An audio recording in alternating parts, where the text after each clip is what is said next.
Welcome sa vlog! May pumasok dito sa shop namin na isang Toyota Fortuner.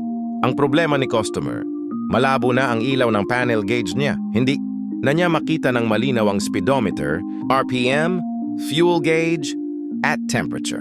Delikado na rin ito lalo na paggabi o bumibiyahe ng malayo.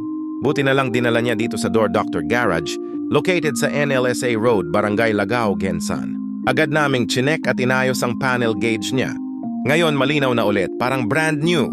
Sa mga nanonood na may ganitong problema, huwag nyo nang pabayaan. Ibalik natin sa dating linaw ang inyong panel.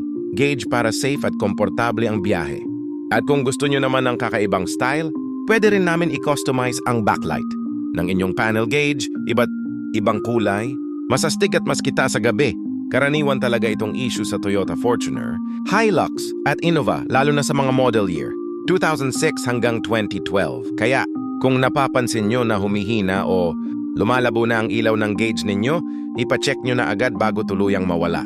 Kaya kung may problema kayo sa panel gauge or power window, punta lang kayo dito sa Door Doctor Garage, NLSA Road, Barangay Lagao, Gensan. Door Doctor Garage, Power Window at Panel Gauge Specialist. Salamat sa panonood.